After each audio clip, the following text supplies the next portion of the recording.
Ireland is a land steeped in whispers and shadows, where the mists roll across green hills and ancient stone walls hide secrets from long ago. Among the oldest and most feared legends are those of the fairies, not the gentle creatures from children's tales, but the cunning, dangerous ones who walk between this world and the next. In quiet villages and forgotten fields, they still move unseen, watching, waiting, and sometimes striking. These are 5 true stories of people who crossed paths with the fairies and paid the price. The Ring in Ballymore.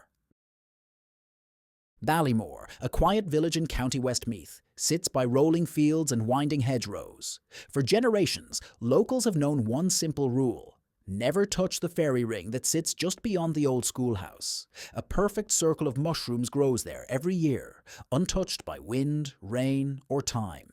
Emma, a 34-year-old teacher who moved to Ballymore from Dublin, didn't believe in such things. "It's just a fungus," she laughed one September afternoon as she walked her dog Max near the old school. She noticed the ring, neat white mushrooms in a circle, and stepped inside it to take a photo. Max whined and tugged at the lead, but she ignored him. That night, everything changed. Emma awoke around 3 a.m. to the sound of Max growling at the window. Then came the tapping, light and fast, like fingernails on the glass. Her curtains were shut, but the tapping grew louder, then stopped completely. In the silence, a faint sound echoed through her cottage. Music. Not from a radio, but from outside, delicate, high-pitched fiddles and pipes, as if 100 tiny musicians were dancing just beyond the hedge. Emma shook her head and went back to bed, but when she woke the next morning, Max was gone. No paw prints, no trail, just an open door, swinging gently on its hinges. She called for him through the fields. Nothing. Over the following nights, Ballymore's quiet turned strange. Lights flickered. The music returned. Her neighbours, old Margaret O'Leary and her brother Tom, began to avoid her. Tom finally said, "You stepped in it, didn't you? The ring. You've invited them in." Emma scoffed again. But inside, fear had taken root. She tried everything: salt across doorways, prayers, candles, but the sounds returned. Laughter now, giggling voices that came from behind furniture or echoed in her ear, just as she drifted off. One night, Emma woke with dirt on her feet and twigs in her hair. She had no memory of going outside. Then came the whisper, right beside her bed. "You danced with us. You belong now." Desperate, she went to Margaret for help. The old woman took her to the ring and told her to kneel, close her eyes and place a gift in the center. "They want something in return," she said. Emma left behind her grandmother's locket, her most precious heirloom. The music stopped, but Max never came back. Emma still lives in Ballymore. She keeps her windows shut, avoids the schoolhouse fields, and wears a small iron key around her neck. When asked why, she only says, "The fairies never forget who steps into their circle." The Bridge at Carricklea.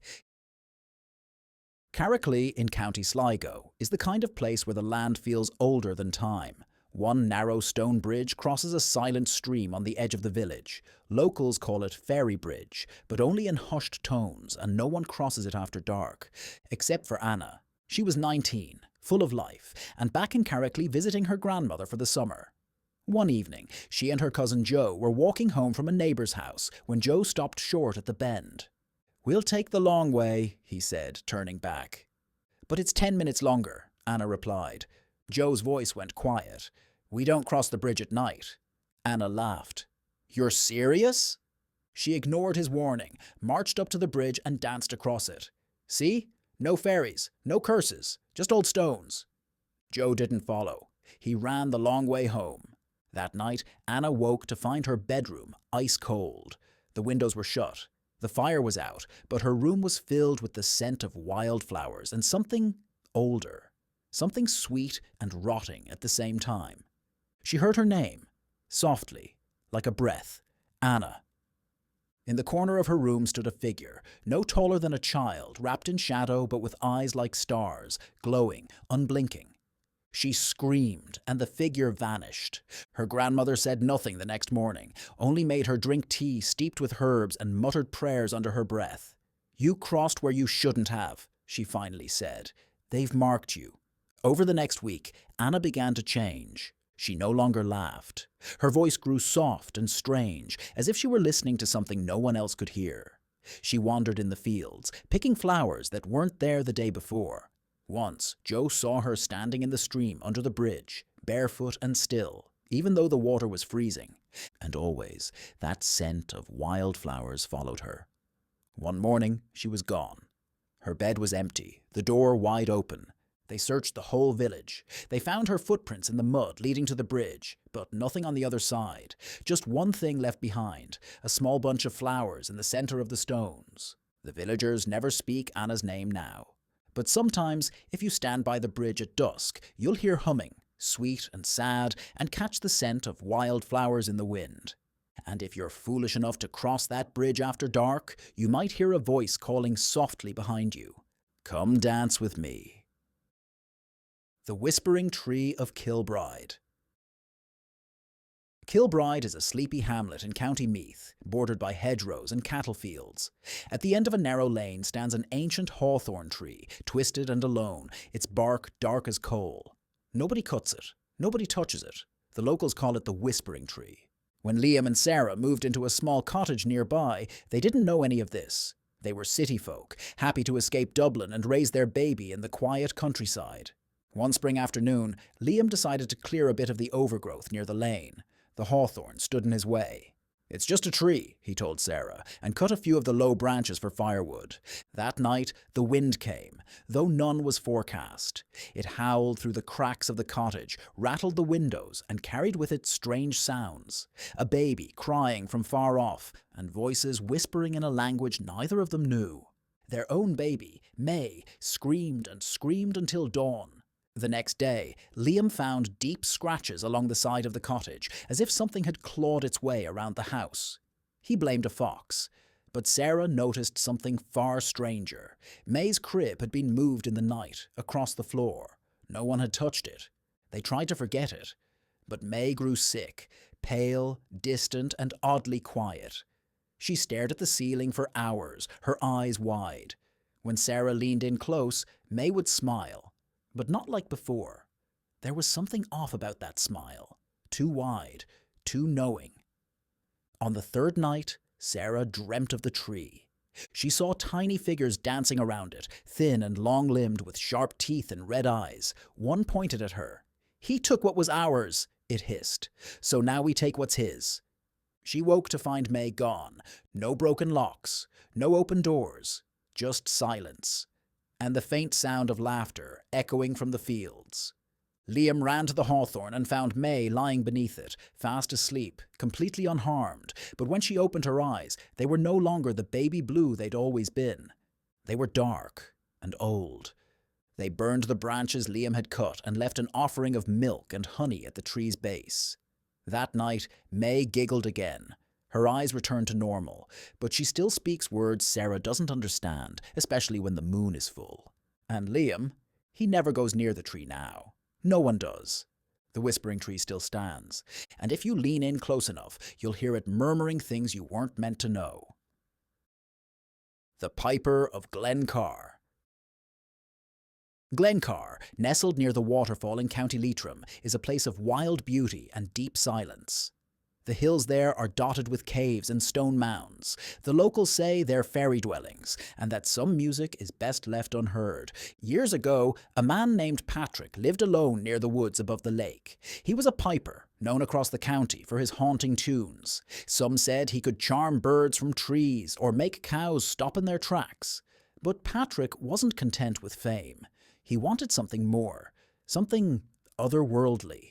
One evening, he wandered deeper into the woods than ever before and came upon a strange hill ringed with white stones.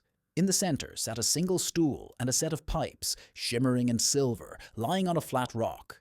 Patrick looked around, saw no one, and picked them up. The moment his fingers touched them, the air changed. A soft wind blew, though the trees were still. He heard faint music in the distance, pipes like none he'd ever played before. He began to play. And he didn't stop. For hours he sat in that circle, his eyes closed, his fingers dancing. He felt the ground hum beneath him and the air shift around his shoulders. When he finally opened his eyes, it was morning, and he was alone. He stumbled home, exhausted, but found the whole village in a panic. He had been missing for 3 days. Patrick tried to explain, but his words came out strange. He couldn't describe what he'd seen or where he'd been. People avoided him after that. And the music he played? It wasn't his own anymore. When he played now, it made animals wail and small children cry. Glass would crack, flowers would wilt. Even the waterfall at Glencar seemed to pause, listening. One night, Patrick vanished.